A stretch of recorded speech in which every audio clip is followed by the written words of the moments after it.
all the way back, baby. Yeah, and if we say book your hotel, you book your hotel.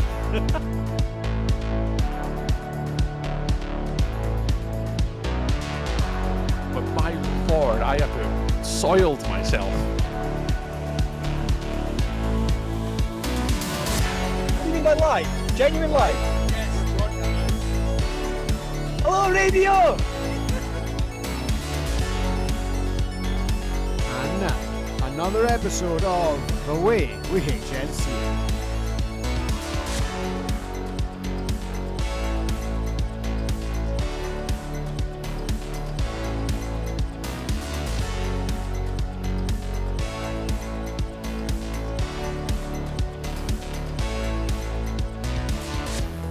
Yes, ladies and gentlemen, welcome back to another episode of The Way We HNC It. At risk of sounding like Terry the Tiger, it's a great week to be in the flag football world.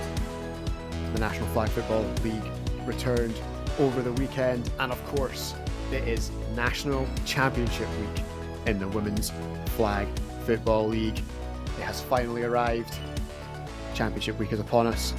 I am your host, Bez. It is another delight to be back with you. And a freshly shaven, freshly shorn Mr. Stuart Anderson. He's had his hair done for the big day. How are you, Tree? Welcome back. I feel like a new me, Bez. Oh, the comments I've had on my beard from like streaming and like from family, and my daughter won't even touch my face now. She used to like go for it and like grab it, and now she's just like, "Oh, who are you, human?" But I am very well, Bez. It's good to be back. Last week I was on daddy duties. I thought I'd take an opportunity to get some time with Lily, so I left you and our disco friend all to do it yourselves. But I am indeed back for another little chin wag after, as you said, a great week. It is. It's a good one. It was a good one. Yes, it is. It is fantastic. Yeah, women's. I'm so excited. I know that's going to be like the way we end the show, but I'm so excited. I cannot wait. I also realised that I used Terry the Tiger rather than Tony the Tiger, and Terry is a Family Guy. It's a Family Guy reference that's stuck in my head more than if Tony. we had thumbnails, that would be the tigers that would be on the cover of the thumbnail if we were doing YouTube. Yeah. That was my low cost Halloween costume this year. I was the tiger that came to tea. Yes, nice one. I literally just took a tiger onesie on and a teapot, and that was me for Halloween. Would you? Nailed it. Nailed it. All about the holiday season, me. Yes, so obviously at the end of the day today, we're going to get all the way down to the WFFL. We're going to give you all the news, all the gossip, what you can expect from ourselves and our other media partners, and the day, whether you're going to be inside Ravenscraig or not. Cannot wait for that. But first, there have been a couple of things going on around the flag football world. And when we spoke earlier on, Tree, we didn't necessarily have news, but we did have topics, which is almost news. It's almost news. Almost it news. is points of reference. Screw it. Let's smash the red button.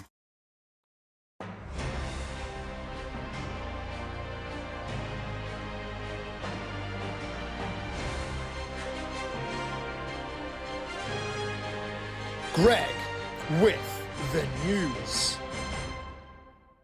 And this week, we could not be more. It's just been a great week. I'm so excited about everything. Hearing what you've like about this Euro thing, we'll obviously get into it, but my goodness, it's almost like we just had the last one in Ireland, and we're just going on for it again, and we have news and updates and ongoings and just.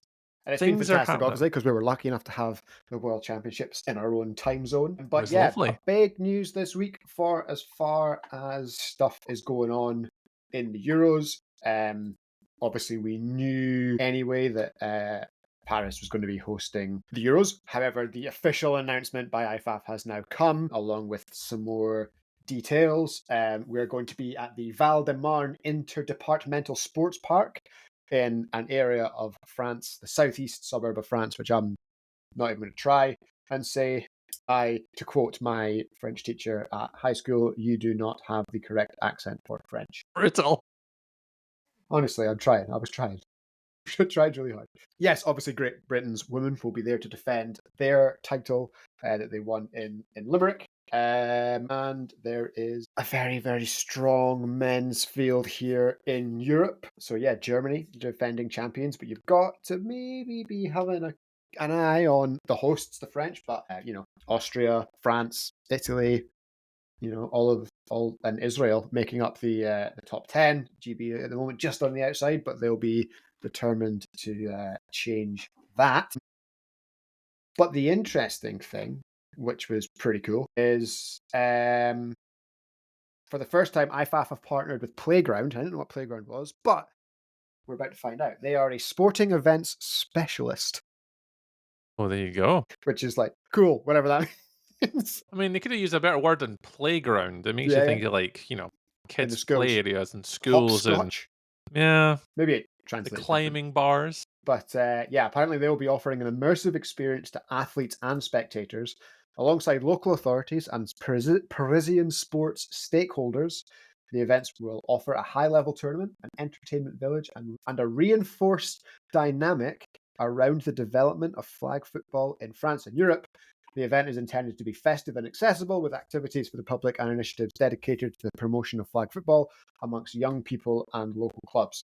Sounds like they are going all in on making it a massive party and getting as many people involved from, obviously, the locale around Paris, but kind of from everywhere around Europe involved as well, which would be pretty cool. I think this is probably the way. A governing body investing in promotion and marketing and providing the best possible experience for their flag football community, Bez. It sounds like the French know what they're doing. Sounds like they have, and obviously when you've got IFAF coming to town, you can probably leverage a little bit of their budget as well, dare I say. Quite possibly, yeah. So, yeah, looking your forward. Vava Vumon, Bez. Thierry Henry turns up. That'd be amazing. Opening ceremony, mate. So, you got to cut the ribbon, light the torch or whatever. That'd be so good. It'd be so good. Yeah, so they will. I mean, I think that's the way that the big these tournaments are going to go. France obviously a very strong, very very strong nation. Just off the Olympics as well, there'll be a lot of motivation and inspiration from what was achieved there, sport and globally, marketing wise. They'll have expectation of what they want to offer as a sport because it is an Olympic sport. Apparently so. Going forward. So I mean, there's no better way to kind of showcase that. Yeah, that's a good point. Actually, I hadn't actually made the connection between like the previous Olympic hosts and now the hosts of the Euros. But that's a good point. Yeah, looking forward to seeing how that. We are professionals, Bez. We prepare for everything. We are esteemed professionals on the internet of voicing our opinions and stuff and things and useless knowledge. Stuff and things. Sounds good though. But the other cool thing is that they also announced today that so we knew that the Euros for the kids were going to be in Austria. We knew that anyway. However, they have finally announced and confirmed the rumours that were swirling that the European Youth Flag Championships in September will be held in the exquisitely beautiful city of Innsbruck, which is up in the mountains, has some of the it's one of the most beautiful places you'll ever see. If you've never been to Innsbruck, just Google. I'm about to. Where's that? It's absolutely glorious in the Austrian Alps. So yeah, it's amazing, and yeah, GB obviously last year had some success in Serbia, so we're looking forward to hopefully continuing that streak in Central. Beautiful, Bez. It's absolutely stunning. Just looking at some of the scenery, the architecture. Oh my goodness, it's a beautiful, beautiful city. Very cool. Yeah, if you're at a loose end and you're listening to the show, bring it, and you've never seen an image of Innsbruck before, look it up. Look it up. So yes, that'll be in September. Obviously, the youth movement in GB is in full swing. We've had joint camps with all of the youths. We've had joint camps with the men's and the women's senior squads. So yeah, the build up is really, really in full swing. I can't really say any more than that. And yeah, if you want to know a bit more about how that's going, you can check the back catalogue where you'll find our interview with with Nick Keys, the men's head coach, and also with Casper Faramond, the GB sports psychologist. And we have a lot more in that department to come, but we can't fit it all into one show because then you would have nothing to come back for. It would be ridiculous. So, yeah, that's where we're going. Topic number 2, Mr. Anderson. Number 2, probably the hotly contested British contingency one is realignments, Bez. I mean, Yes. this has got the whole community talking, even yourself, global news reporter Besley Berry. Hey, we're inspiring. We're inspiring Brazil. I couldn't believe it when you told me. That's amazing. Honestly, I found out in like the weirdest possible way as well. Yeah, for those that missed it, obviously, when the decision was announced and introduced to the flag community by the competition management group, sent an email out, sent us the email, smashed the blog out, spoke to Alan just with an extra couple of questions to make sure we were getting everything right, posted the blog, and let it go for the afternoon. Woke up in the morning and I had a WordPress alert. And normally it's just like when we post something, obviously it causes a spike in traffic. So the website says, there's loads of people looking at your stuff, feel happy. And then I get like a pointless endorphin rush that you get from everything else on social media, right? Oh, yay, popular, yay, it's working. Viral! Yeah, so I woke up and there was like it was an alert, but it was in Portuguese. And the only word I recognized was Brazil. And I was like, what have we been like? What is happening here? So I opened it up and I did that thing on the internet where I saw a link that I didn't know what it did. So I pressed it. Of course you did. And it took me to Flag Football Brazil. Okay. Which was all in Portuguese. I don't read Portuguese, probably for the similar reason that I don't try and speak French. But yeah, it was amazing. And they had written an article saying what they've done is pretty smart because the way that things happen in Brazil is like unfair. It's massively weighted to where you live, and like the same, the big teams are able to like dominate everybody else, and nobody learns, and nobody gets any better because you're losing 60-0. So what's the point? And I ran it through Google Translate, and I was like, oh my god, this is actually amazing. And the best thing about it is they translated the quote we used from Alan Young word for word. So Alan Young has actually been quoted directly in Portuguese, but it is a bit misleading because it does imply that he speaks Portuguese, and I don't think he does. You never know. He's a very talented man at school. He might just, secretly be the Portuguese cover teacher. Well, I'll find out this weekend. We'll ask him in a live stream. I'll ask him. Yeah. Ask him some questions in Portuguese in a live stream. See what happens. Yeah, got a fan base in Portugal now. But Brazil. But yeah, so I shared it and I tagged Flag Football Brazil. Oh, that's cool. And then I don't know the person's name that replied. I don't know anything about them other than they are Flag Football Brazil. But yeah, we just had a really good and kind of really interesting conversation about, obviously, we complain about travel, but I don't know if you've ever seen a map. Brazil is like a different level. And a real map of Brazil, not one of the ones we see on like Google, So yeah, they've got teams that all play regional, and then the best ones go to finals. But basically what that means is like some regions have 50 teams, some regions have like 4. So it's completely unbalanced, and it's the winners of regional that go to the final. What that means is if you are in like a small conference, you might only play one weekend of the year and then have to wait for everybody else to finish their season in the other regions before you go to finals. So like the top team in tiny region A plays like 2 game days a year in the National League. Whereas if you're from like a massive region, you might have a full season. Yeah. So yeah, I mean, it was crazy. But yeah, it was a very, very nice conversation. And just the weird world of flag football. Honestly, I open Instagram and I literally never know what I'm going to get, or WordPress or whatever we're using. Like, I literally never know what we're going to get. And I love it. I love the community. It's so good to be involved with. Yes, as far as it pertains to us here in GB, I've got questions because I haven't dove into this too much, but certainly I think that I can't speak on behalf of Cami. I know Cami's very Hornets bias, National Super League like opinion, but I think from our perspective, I think it's really going to make everything much more competitive. I like the Premiership setup. It means that we've got the teams that are not going to just bounce from Division 1 to Prem all the time now. There could be a solid foundation for them to continue to develop in a situation where they're playing against these teams all the time and then wanting to go up. So I like the structure from top, middle, bottom. I'm all for it. I agree with it. There's a couple things that I would probably, I'm not too sure on, Bez. You could probably enlighten me in regards to like the promotion relegation.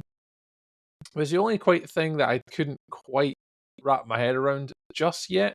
And that was the only thing I couldn't quite fathom out, is how that would work with regards to the So each Premiership champion, so there's 4 divisions in the Premiership, 2 in the north, 2 in the south. Aye.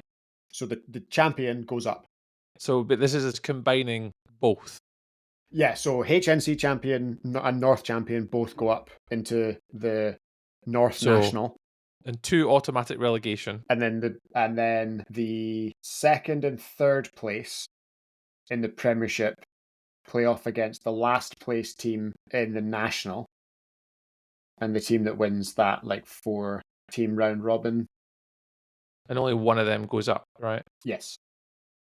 So like, if you imagine it, I think the way it kind of works is like so. So I can work out the math, because if you take both top teams and first place teams, that means at least 2 have to come out of the National. So second and third place is in the Premiership. So maybe that's overall. See, that's what I thought was. Are they, because it's cross conference? Because they play the bottom team in the Northern National and the bottom team in the Southern National. Yeah. So yeah, that's exactly what it is. Okay, that's where I was kind of getting hung up. So the second and third place in the Premiership will play off with the bottom team in the Northern, which makes sense. Division, and the bottom team in the Southern National. Yeah, so we just need to get the North part.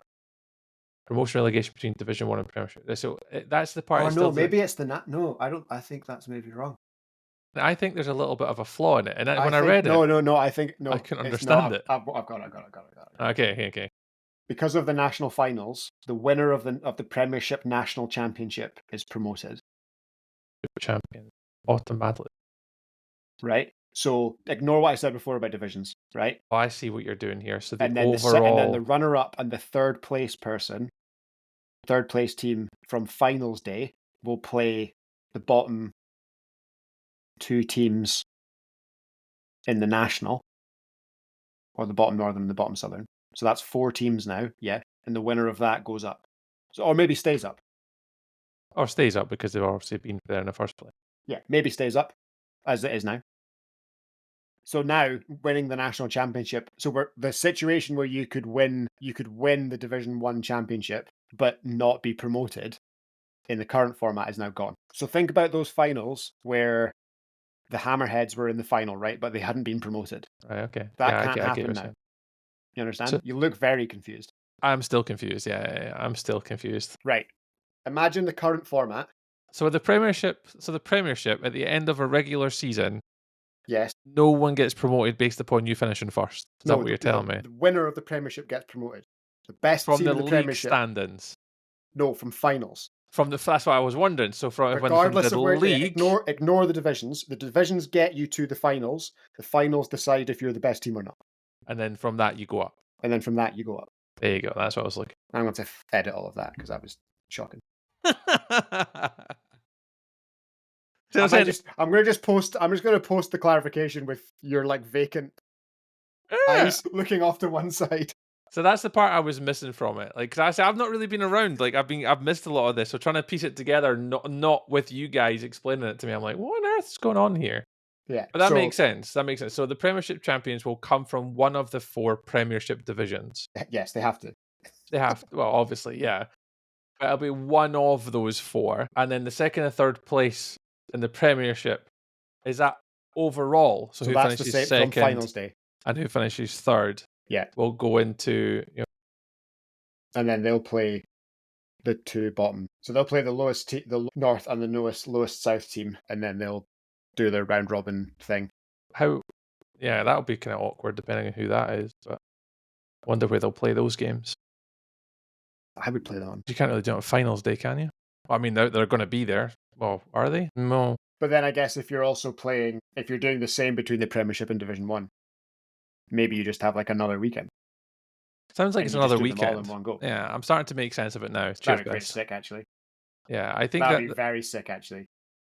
that makes sense. So I like it. So there's not really a league basis now. It's or divisions. It's like you make it to finals, you are fighting to be in the top 3, regardless how you got on for the entire season. Yeah, I mean, so that the kinda- national, there's 2 regional conferences. National division of 12 teams, double round robin, cross-conference games. National finals for the top 4 or 6. Hasn't been to be seen. Premiership, 24 teams, double round robin in conference games. So HNC and North, 1 conference. Southwest and Southeast, conference 2. Just as it kind of is in the Premiership now, we'll play cross-conference finals for the top 12 teams. There's 3 from each, or which is is it? similar to what it is. Don't know. Yeah, that's what again. And then Division 1 of like however many teams you want, which is cool. It is going to be for an interesting weekend, particularly when you've got your national games, your Premiership games, and your Division 1 games. I'd imagine it'd be over a weekend. They put Premiership and Nationals together on the same weekend. A Premiership final, then National final. Maybe. I would split up the games a little bit because they've also got youth. Do they want to put youth with that? Do they put Premiership and Division 1 together? So That'd be an interesting format. Yeah, I don't know what you do there. You need a bigger venue. Mm-hmm. I wouldn't. But you wouldn't need a bigger venue. You would need the indoor pitch at Platt Lane, and then you could do it. Possibly, yeah. If you had the one in the tent next door, you could do it then with the extra pitch because you would get two pitches on there. So I like the format, Bez. I think what they're doing for the betterment of the sport is great. More competition, equal competition. So the Premiership, you're not going to get like I'm not going to pick on the Chargers. I'll pick on the Colts. Say the Colts play the Hornets first game day. It could be a horrible game, and that goes for anyone that's been newly promoted. If you come up against the national British champions in any sport, it's going to be quite difficult. So being able to go and promote from Division 1 to Premiership, you're coming up against competition that's arguably not on the same level, but could be on the same level. You're not going up against anything there. Even. Yeah, and then the national guys, they're going to be playing at an elite level week in, week out. And then ending up at the end of the year, they're not going to play these teams that have just come to Division 1, and it's not really purposeful or meaningful to them to do that sort of 60-0, 70-0 win. So it is in regards to competitiveness, development, playing teams of the same nature. Yeah, it's certainly got the structure for it. If you consider that the at the moment, well, yeah, the 12 teams that make finals this year will be in next year's national. So it's a playoff weekend every week next in 2026. Pretty much, which is sick. It's so good. It certainly makes it really interesting. That's for sure. So I like it. I don't mind it, Bez. I'm not aggrieved by it. I'm not really neither here nor there for it. It'll just be the only thing it makes me remind me of a little bit. And we were talking about college basketball the other day. But you win your Premiership HNC. It doesn't really mean anything. You haven't really won anything until you get to like national finals, and then that's when it means something. So that's probably the only grievance, maybe. But I think that's perception, though. That's exactly it. Like so maybe the only thing.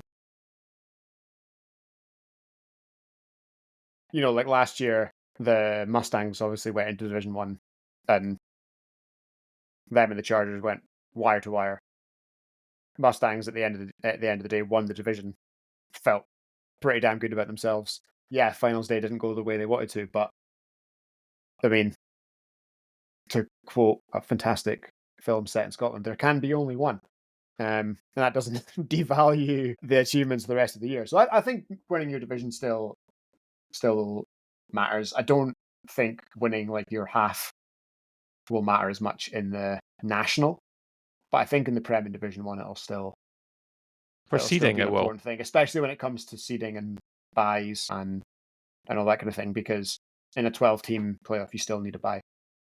It's only the top 3 going through. There are obviously 6 teams in each division, and obviously we don't know if there's going to be the top 3 from HNC, MEC, whatever, or the top 6 from the combined cross-conference standings. Yeah. We don't know yet, but you're obviously that's a small group. That's like if you look at the Prem last season, you're only going to get 3 teams. So if you're bottom 3, you're not going through. Yeah, every game's going to matter. So it's not like you can just kind of muddle your way through the season and maybe a couple losses here and there. Like, you're gonna have to be on your game from the beginning. You want to make that top 3 or be in the top 3 or top 6 in your at least conference to get up to the finals and then showcase. This is where the cream will rise to the top. And then that's where your Swansea Hammerheads and the teams that you're representing them on your jersey tonight. They should have been in the Prem 2 years ago? You'd think so. So it's going to hopefully eliminate that where, they are the best team. They deserve to go up. There's no need for them to be down in Division 1. And that'll hopefully eliminate that. So I'm doing my best to showcase a different team every week. I'm not sure how many people have actually noticed, but you're doing well. I think I've only got a couple of weeks left before I completely run out. I was jealous last week. I saw the videos just coming up, obviously, for the shorts and stuff, and you had your Winter League jersey on. I did. I put it into We Wash this morning, and that's me just remembering that I could have wore it tonight. I'll need to remember for next week after women's, and I'll wear my Winter League for next week. Yeah. Cammy says he's got a relic, so we'll see what he comes out with next week. I look forward to that. And just because you mentioned it, I'm not sure if you were aware or not, the Colts do play the Hornets on game day 1. I'm not surprised, but thankfully or unthankfully, I'm not playing this season, so I don't think I will be. I've said that to a couple of the guys. I spoke to Jimmy and stuff. I think I might be taking a sabbatical. Is that what we want to call it? Is that the professional name? We could take a sabbatical. Yeah. I'm still hoping to register. I haven't registered yet, but I'm still hoping to register at some point. Maybe as obviously Lily gets older and the kids will maybe get some games in later on in the year. So we'll see. But no, good. It's Hornets game day 1. It's welcome to the big leagues. Good luck. Welcome to the big leagues. Yes, and obviously there were 3 divisions that began our National Flag Football League season, knowing that their place in the Premiership next year, I guess, is at stake. So we had one game day in North A hosted by our friends at the World Vikings, the Manchester Titans Bees. They were hosting Northern B. In the Midlands, we had the Longhorns. They're down as Longhorns B, but I don't know if that's black or orange. I think that's black because I think yes, Longhorns are typically playing orange. They've done it O and B. They're literally called O and B. Okay, so the Longhorns Black were hosting in the North. In the Midlands, Day 1, Division 1. Every year we say this. Always a weird one. I have no idea how to call it. Generally don't do predictions in advance because they're always wrong and they make no sense. And Division 1 is the most volatile flag football competition I've ever seen. Love it. I'm here for it. But we did have a couple of tasty matchups. We certainly did. I enjoyed the Division 1 North A. We know more about them. But across the board, Bess, there was a few names that cropped up and went, interesting. And a couple of new names, I think, caught my attention as well. I don't know if they caught your eyes, but there's at least 2 new teams. I was like, they're doing quite well. I don't know who they are. Yeah, what caught your eye, Bess? What game are you picking out from the bunch? Cammy and I mentioned it last week. I've bought a lot of Norwich Nomads stock. Well, I did. This was one of my surprises. We've not had the stockbroker Aaron Drummond on the show for quite some time, but if he had been on the show, I've not put my pension in. It's a volatile asset in Division 1, but I've invested some significant venture capital in the Norwich Nomads. I have big hopes. I think last week I said to Cammy that I had them locked in for a quarterfinals at least. So we'll see how that goes. I know a lot of the faces that have been in some of their team photographs, and I think if they gel and play well together, they'll be really good. They'll do well with Alistair and Andrew and Polly and the rest of the team down there. I think they'll do very well. However, as always, until proven otherwise, it remains the Waveney Wolves division, the finalists from last year, the runners-up from last year, to the Waveney Wolves. They went undefeated. The Nomads went undefeated, and our hosting Longhorns Black went undefeated through 2 games, respectively. And the Northants Titans White were also our final undefeated team there, which is pretty impressive. 4 teams at a game day. Well, not 4 teams at a game day, but 10 teams at a game day. 4 of them undefeated, 2 of them 1-1, and 4 of them waiting to get on the board for the first time in 2025. But yeah, kind of a place setter. Now that we've seen that, we've got our 4 teams undefeated, obviously haven't played each other yet. I think that's, it's our appetizer. It certainly It's our is. setup. It's the opening act. It's not quite the interval, but it's the opening act. Ice creams are still in the freezer, but a lot of football left to play. But I'm interested to see how the Midlands shakes out. As you said, North A and B we know a lot more about. Yeah, those are the ones I kind of paid more attention to the results on. Teams that we're familiar with, like the Warrington Revolution, they're one of those bubble teams. They've knocking off the Lancashire Bombers, but the other games seemed quite convincing against a good Ravens squad. And I can't remember what the other one was. It was the Stingers holding them to nothing. So the Revolution, I think they're going to be my tasty little bit to go back up again. Will they win overall? I don't know, but I think they'll be a tasty bet for wanting to get promoted. Yeah, I think you might be right, and I think a big game is now set up between the Centurions and the Revs, right? Because they're both 3-0. I was about to say this. So the Centurions is the other one. They've been getting better and better and better. Every year they're getting better and getting closer to where they want to achieve and get to. That was the other one I was going to say, Bez. Revolution, and a little bit hard down by last year. A little bit, I would say so. A little bit of a chip. In terms of the weather, obviously we saw something similar in the WFFL this year. Nothing we can do about it, but yeah, exactly. Yeah, maybe feel a little bit hard done by that they didn't get a chance to at least play for promotion. Could I even go as far as saying controversially? I think the Division 1 this year is going to be the toughest division in Division 1. Ooh. That's controversial. Not really controversial. I don't think it's controversial, but it's... If you think of the things from last year, the Serpents had an incredible year last year. Started off really well, really hot.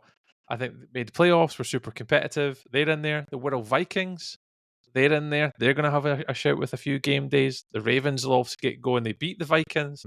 And then the Vikings beat the Bombers. It's absolutely everywhere, Bez, those results. So I'm looking at Division 1 North A as my pick of the divisions just because I'm interested. I've played most of the teams now because of last season. And to see the results panning out, that's going to be a really ultra competitive division this year. And that was going to be my input for today because that's the only one I know more about. I do think Midlands with Nomads and Wolves and now the Longhorns dropping out from the north to the Midlands. I think that's a big change. Waveney's a big one in there. But also, in the absence of the Hammerheads, the Southwest Division becomes very interesting to me. Yeah. Right? Because there's 100-point points difference, sorry, not margin in games. Sorry. But the massive, they were winning games by 40 points last year on average. Not going to be there anymore. But there's a group of similar teams. There's some new teams. There's the fantastically named Somerset Wyverns are coming in. The Plymouth Bolts are coming in. But our old friends, the Gators, the Coyotes, the Falcons, and the Keynsham Kings are still there. Cardiff, from that fantastic organisation, they've got their second team in. So I think the Southwest will be close. It's a nightmare to try and pick a Division 1 champion this year, though. It is an absolute nightmare. We're not really going to get a picture until maybe week 2 or week 3. I think week 3, when all the teams have played two game days, is probably when we might start to see a trend. But I think so. I definitely think it'll be a team. I don't see any of the Scottish teams competing for a Division 1 title this year, but I'd love to be wrong. I'd love to see Murray make a push this year. I think the Raptors with a lot of the young core. I mean, don't get me wrong. Even the Mustangs will be the Mustangs. If they don't pin their ears back, and I don't know anything about their team setup or who's moved around, I do. But if they don't pin their ears back this year, and I think they will be a highly motivated bunch this year after coming so close last year. But again, I haven't spoken to anyone, and I've deliberately tried not to ask you any questions you might not want to answer. Oh no, I don't. I know of a few things that change at guard. I think as we know, the biggest loss for them is Brendan. Yes, phenomenal talent, Premier League talent. Young lad, super quick, super fast, can catch balls for fun, plays after, and also defense as well. We played both ways with picks. He's going to be an enormous loss for that, and filling that gap will be quite challenging. I don't know if Dan Picton's maybe moved up as well or moved on. So that's another big key part. But they've obviously got Neil Arnold now, so who knows where that kind of works in. So there is going to be a change of guard in the Mustangs. They'll still be competitive. Sam can still throw the ball, so they'll still be baby. He'll be slinging. So I still think, we'll wait and see what happens with the first game week. That'll really set the tone about what's going to happen in the HM. And I say it's going to be 2 or 3 weeks now before we see that. There's no real standout team at the moment. But I mean, the Centurions and the Revolution, again, if we're going to go 3-0, fine. If you put the Nomads in there and Waveney Wolves, I'd chuck them both in there. They'll be absolutely fine. And I'm not too sure about the South just yet. I'd need to kind of see, but yeah, some of the South, because it's the London teams, you just VPP, never know. VPP, well, that's exactly it. Again, but lost a couple of guys. But I mean, I'm a big VPP fan. Same. I think they're brilliant. I think they've always been really good, competitive, and they've got a huge pool to choose from. If they did want to recruit and get people in, that's we never know with the London teams best. You just one year they might be and the next season like Jesus, where have they got all that talent from? And that's where you look at the Smoke. How good are they now getting not just one team, but they're getting a lot of this super talent in across 3 teams.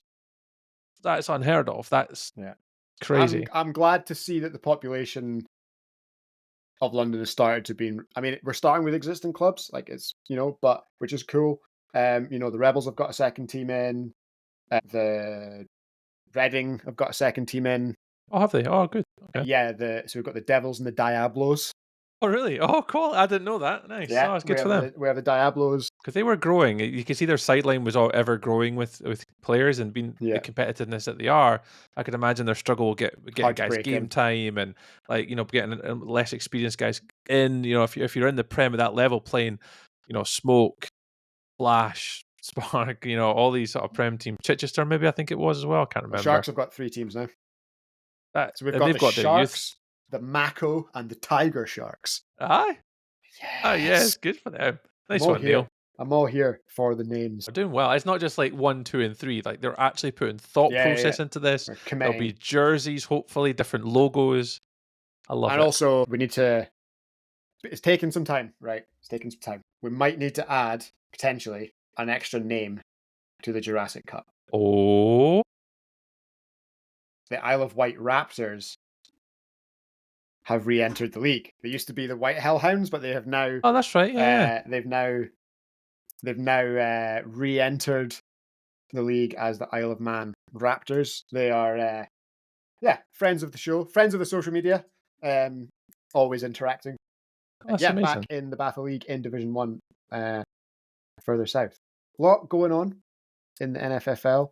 A very long season to come. And when's the next game day, Bez? May I ask? Sorry, I don't actually know when it is. The next game day is the 12th, 13th of April. Okay. Probably not close enough for you to nip out and attend, though, because in the HNC, Murray are hosting week 1. Yeah.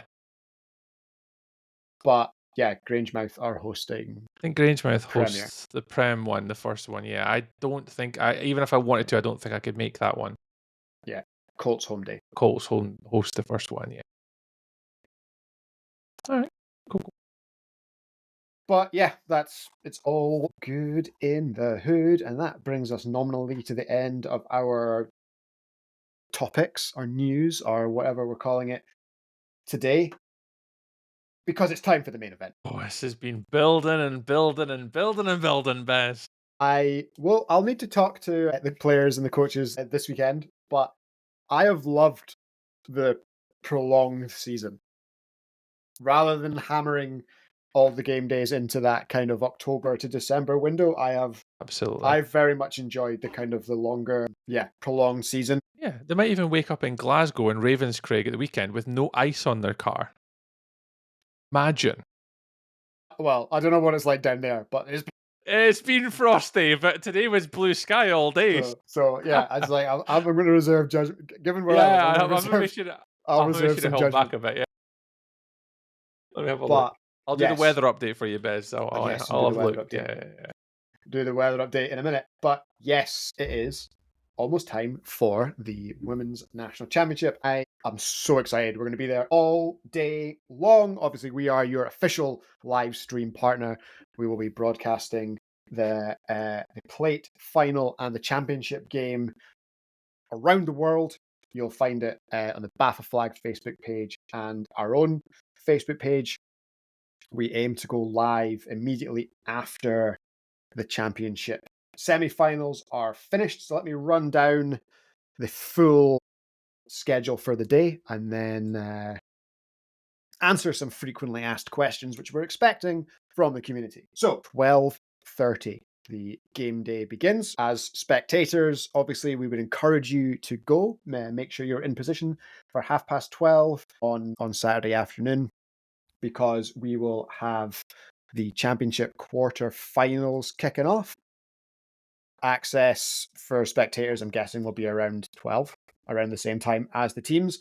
At that point, you might see some of the media stuff getting set up, but spectators will have their own beautiful kind of spectator areas, mainly in the stands or in the tarmac bits.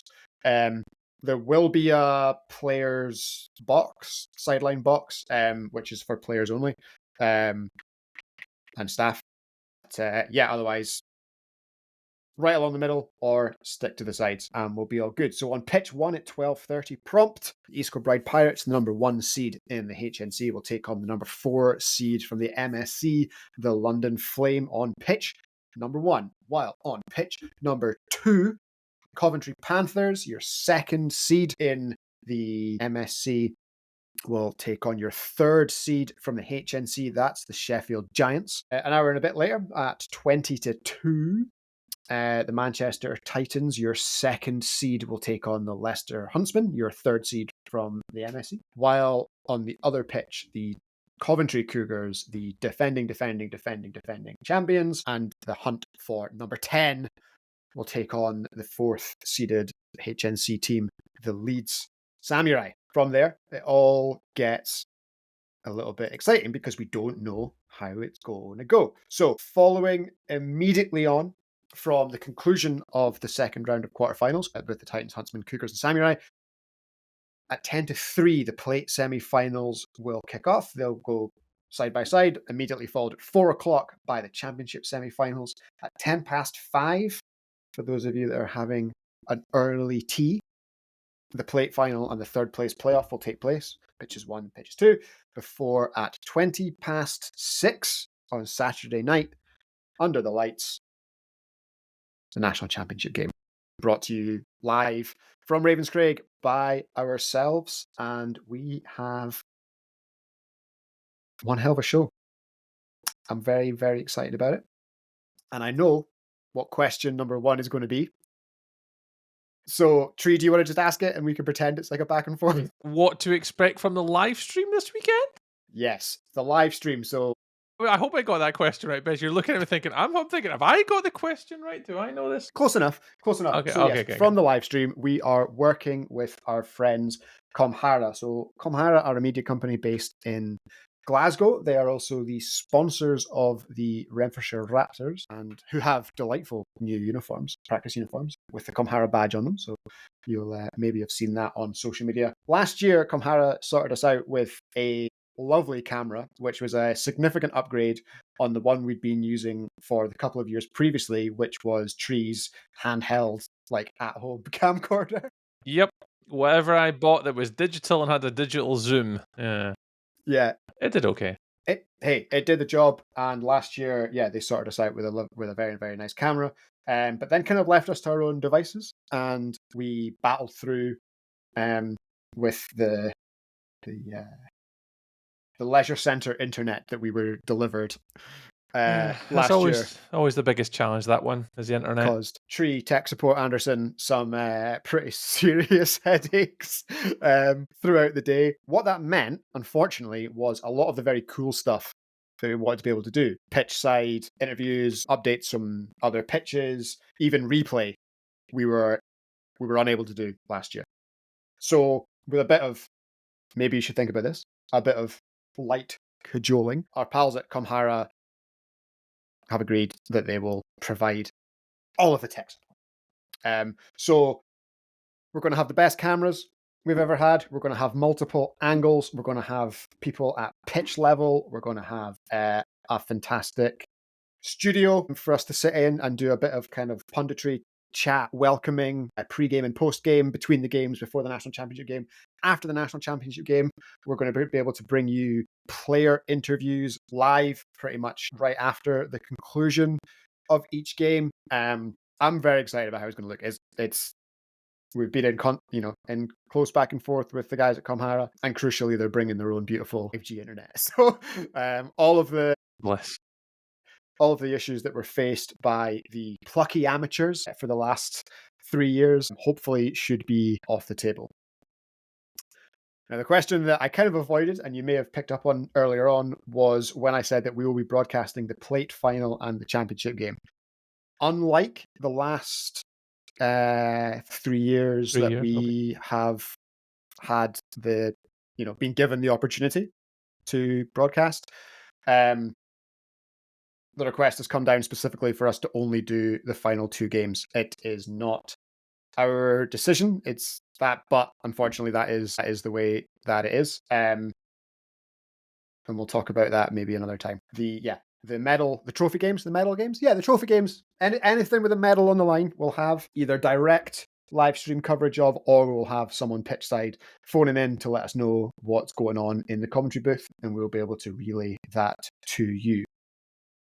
Throughout the day, however, you can keep track of what is going on either with ourselves on the Way We HNC its social media pages, be that Instagram. Probably Instagram will be better, but we'll be sharing across Facebook as well. We are working with the resolute, the indomitable, and the incomparable Mr. Andy Keith. He'll be sharing live images from the day as much as we can. We'll be sharing all of the full-time scores as they happen, with images from the games themselves, thanks to Andy, which is going to be sick. Basically, if you're familiar with our World Championship or our Euros coverage on social media, it's going to look exactly like that, except the teams will be WFFL teams. They'll be your favorite teams. It's going to be very, very exciting. The competition organizing group committee have given us pretty much do what you want creative access. So we have kind of special dispensation to be able to talk to players, interview players, and create stories, reels, content, highlight packages as the day goes on. So even though the camera won't be kind of broadcasting, we'll be able to bring you as much as we can throughout the day. And obviously in the weeks after we crown our 24-25 national champion, we're going to beat you around the head with amazing content and amazing performances from the Women's Flag Football League final. Our very, very good friends at Inside Britball, who some of you may remember from the National Flag Football League finals day last year, they're going to be doing exactly the same. They're going to be flying around. They're going to be doing interviews, taking photos, posting stuff. So make sure you're over them. Give them a follow and a like. If you have nothing else, if all you can do is open your phone and open the Turnify app, the Women's Flag Football League finals day is on Turnify, so you'll be able to see the scores update throughout the day. You'll be able to see who's on next, and you'll be able to fill in your bracket as we go. Busy day. But I'm hyped. It's going to be a busy day. I've got my lozenges. And the tech's looking good too. Like, what we're going to be able to do from what Kamhara is providing is going to be night and day compared to like us hobbyists could come up with and muster out of like a zero budget. Yeah. Kind of excited to see what the guys have got to put on offer for us and what that's going to look like. And it'll be arguably the best setup I've probably seen at a flag football event, probably in the UK. I know Ireland was a pretty good setup for the Euros, but this is probably for us the best one I've probably seen. I'm looking forward to it. I'm very much looking forward to it, and you're gonna see the difference between what we have lying around the house budget and the professional media company budget.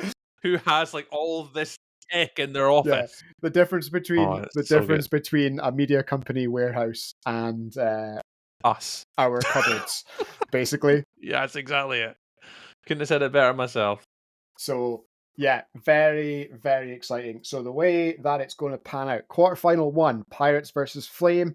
Quarterfinal 2, Panthers versus Giants. The winner of those 2 games will progress to the championship semi-final. Then they will play each other. At the other side of the bracket is the Titans Huntsmen and the Samurai Cougars. Winners of those games will progress to championship semi-final 3. They will then battle it out across those 2 championship semi-finals for the right to play in the national championship game on the BAFA Flag live stream presented by the way we HN see it. There's no reseeding. There's no, this bracket. Top team plays the, lowest remaining seed. None of that. Straight shootout bracket. Everybody knows their path. Everybody knows how they have to play in advance. And it will just be glorious. So obviously the 2 semi-final losing teams will play in a 3rd, 4th playoff. The quarter-final losers will drop down into the plate for the plate semi-finals. So they are the mirror image of the championship semi. So the teams that win play each other, the teams that lose play each other. And the teams that win that will play in the plate final, and the teams that lose that will play in the plate 3rd, 4th. So every team is guaranteed 3 games throughout the day, no matter what. There's no kind of you're out. It's all day, baby. 3 games all day in the finals. So we will end up with a full 1 to 8 ranking at the end of the year, which is pretty cool. And of course, announced today. So now we know for sure that the rumors were true. Champions Bowl will be in Prague later on this year. So a trip to Prague is now on the line as well for our very cool for our championship too. Sweet trip to Prague as well. Like all these very interesting cities we're naming today for people to go play flag football in. Yeah. Trip to Prague, that'd be exciting. Innsbruck, Paris. So who's gonna want it? Motherwell. I mean, yeah, that is something. Well, talking of Motherwell, Bez, your weather report for Saturday is light rain and a gentle breeze with a low of 7 and a high of 13. Probably no snow then. So no snow's on the forecast. It got light showers from 6 o'clock in the morning, basically all the way through till 7 o'clock at night. So everyone's going to have to bring a brolly at least. Well, I mean, there's a roof. There's no snow though. Oh well, I mean, yeah. Hopefully. It's got a roof. It's got a roof, but no snow, so you're all safe. You're all nice and warm. Before we get into gaming out how the finals day is going to go. Oh God, don't. Okay. I just want to tell you that I finally achieved flagging Ironman. I achieved a Ravenscraig goal of mine. It's been a long-held dream. A dream, Bez? Yeah. That's finally very far-fetched. Every time I go to Ravenscraig, I'm like, I need to do the thing, and I've never done the thing. What's your thing, Bez? You know the massive slide across the road from the entranceway? Oh, yes! Yeah, I know exactly the one you're talking about because of my son, who has been on that one numerous times, yeah. Yeah, I finally climbed the netting. You did it. And went down the slide. How did you feel, Bez? I rate it. You good? Yeah. I fully recommend that everyone should try it at least once. I love that. But yes. Okay, back to the flag football game plan tree. Pirates Flame, Panthers Giants, Flame, Titans Huntsmen, Samurai Cougars. Where you want to start? Where you going? Number 1, go down to number 4. Cool. I think Pirates Black will win that one. Probably comfortably, I would say. I'm going to go for at least a 30-14. 30-14. Okay, yeah. Two-score game. Yep. But comfortable. Yeah. Okay. Panthers Giants. I think the Panthers win this one. Again, I'd probably go a bit higher. I'd maybe go into the 40s on this one to about 19. About 40 to 19. Sorry, Giants. Titans Huntsmen. I think this is a good one. This is where I get stuck. Yeah. This is a good one. I get stuck here. I would love nothing more than the Huntsmen to do well because, I think they've been getting closer and closer and closer, and you can see they're obviously through the results they're getting better. I'm probably going to lean on the Titans because Alan Mead might shoot me if I don't. because I was on board the Titans bus game week 4, I think it was, when we were in the You comments section. jump back on. Yeah, I jumped back on. So I will jump back on the Titans. You were unkind about the Titans, and then you jumped straight back on the bus a week later. It was the motivation, like the Ravens tell me that I need to give them some rubbish to, to motivate them. So that was the motivation bit. That's what it was. I see. But this will be a tough game though. I think this will be a 1-score game.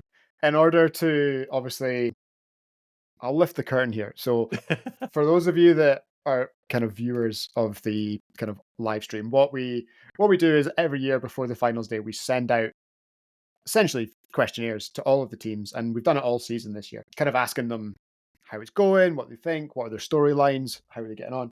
And Becky from the Titans that has returned an absolute all-timer in the her kind of preview for the Huntsman, which is the average age of the Huntsman is around 21. Whereas I think we'll bring the average age of the match up with several of us, well into our 30s. So yeah, that made me, when I saw that come in, that really did make me chuckle. But I think that's a very intriguing matchup, because it is that absolute classic kind of, it's what you should see in a 2-3 game. Experience versus like youth and just buzzing to be there. When that does happen, I always come down on the side of kind of experience. Playoffs are hard, right? It's hard to win playoff games. If you've won playoff games previously, which the Titans have, it's easier to win playoff games. I don't think they're traveling as far either. Leicester's a little bit further south. So I think. I've not looked at the team sheets yet. I'll keep that quiet, because I appreciate that some teams don't want to share that. So I'll leave that kind of slyly for now. But that is a game that I'm looking forward to, and I'll go down on experience. But that one, I think, to me, that is the game of the round. I would say so. That's going to be a 1-score game. Competitive. Either way, 21-19 or something like a 3-4 point game where any score at the end of the game could swing it the other way. You think that will go down to the wire? I think it'll be the last play of the game will win that game. Last team to possess the ball. Yep. That's so specific. I love it. Yep, that's my specific one for that one. The other ones, I think the Panthers are quite good. I think they've got it. I think the Pirates, Black, I think they're quite comfortable. Not giving any disrespect to the Flame or obviously the Giants. I think that they could put up a game and still, perform. But I think of the games we spoke about so far, that's probably going to be the one that's like sketchy. Okay. For both teams. I'm going to ask you a question, Tree, about Game 4. Are you picking against the defending champs? I don't think so. No. I find it very hard to even consider it. If they come fully equipped and wanting to win again, which they absolutely will be, there's no way they're not going to turn up and not want to. They are all over the 10 chase. They are all over it. They have to be. It's a nice round number. They can do their picture with all 10 fingers up. I can picture it. Enters a tie with the Kirkcaldy Bulls for the most national championships. Yeah, I think I can't see that. I don't see the Cougars losing that one. If they're going to lose, it'll be probably in the final. But even then, you can't bet against any. It's difficult. It's too hard. It's too hard. Okay, so our projections so far give us Titans Cougars. Are you going with the same as me? This will be a first. I don't think I've picked against you so far. Okay. So who is it? Titans Cougars in semi-final 2. We'll go down and back up again. Okay. Again, I can only go Cougars. Sorry, Titans. That's where I got off the bus at that point. I appreciate the trip up to Glasgow, but if the Titans sneak that would be a huge scalp, like enormous. And that would be one of the biggest upsets. Oh yeah, for as long as I can remember. And do I see it happening? Would I like to see it happen? Yes, of course I would, because I'm an enjoyer of flag football. The Titans have been a prolific club in the sport for many, many years. Nothing would please me more than seeing them do well. But nothing you say before the word "but" counts. No, it doesn't. Not in this situation, I don't think. I think the Cougars are going to get to the final. And I don't want to use the word comfortable. That's quite disrespectful. I think that it should be, they'll earn their way to the final. And They'll be challenged in some ways, but I think it won't be difficult. They'll play within themselves. They will play to their own ability, and that'll mean what they succeed and get to the final. That was the polite answer, Bez. What are you thinking, Bez? Where are you going? I think, yeah. I picked against the Cougars last year, and they let me know. Yeah, that's Bez. You picked who? Yeah, Cougars to the. Which brings up though an unbelievable semi-final. Even thinking about this now, Bez, as you're about to put me on the spot. This one's hard because the Panthers, after last season and this season, I feel have got a point to prove. Considering what they've done throughout the season against the Cougars, they've obviously beat them. They're coming in as a 2 seed, arguably could have been the 1 seed. I feel as though I want to go for Panthers because I feel as though it's maybe their time to see if they can beat them in the final. But they're going to have to go through Pirates Black, who this season, arguably, I think have probably had the best Pirates team they have in regards to consistency. The talent's all there. The coaching staff's all there. So my HNC brain was going, I'd love to see the Pirates get to the final. I think they could, and I think they will. But the Panthers, I'm like, I also would love to see them sticking it to the Cougars in the final and having a Coventry final. So if you were to put me on a knife edge, Bez, I'm still going to go Pirates Black to beat the Panthers. Which would give us the rematch of last year. Which I'm toying with.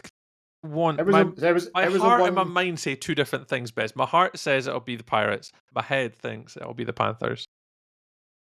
Yeah, and that final last year was a 1-score game until inside 2 minutes. Yep. So we would be well treated to see that again.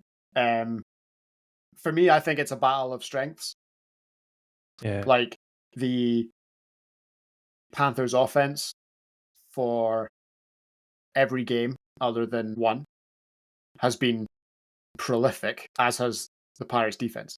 Almost no one scored points on them of any magnitude. So I think that is an absolute classic. If that is the semi-final that we get, I think that's potentially where you'll find me, and I get to delegate, so I'll send Cammy off to the other semi-final. There you go. I love it. Bye, Cammy. To cover that, because he's not here to defend himself tonight. Yeah, he'll be with his Glasgow team. You know that. That's what he gets for being in love. Cammy. So yes. And that would set up an incredible final. And if you want to know how the final plays out, you're going to have to either join us in person at Ravenscraig on Saturday afternoon, or you can join us on the BAFA Flag live stream presented by The Way We HNC It and Comhara. We will be there all day. It will be like you are there all day, even if you're not. Keep your eyes glued to social media. We will not let you miss a moment. I can't wait. Cammy can't wait. Tree can't wait. It's going to be epic. I'm so excited. Yeah, it's going to be awesome. So yeah, we'll see you there. And if you're hanging around, if you're there as a spectator, make sure you do come and say hi. We do love having a chat with everyone who follows along. But that is all we have for the week. We're going to leave the National Championship game pick up to you guys. We'll add some kind of comment poll game picker somewhere, and you can let us know how you think. So we'll see you then. It's goodbye from Tree. Goodbye, Bez. Goodbye, everybody. And it's goodbye from me. Thank you so much for listening. That is The Way We HNC It.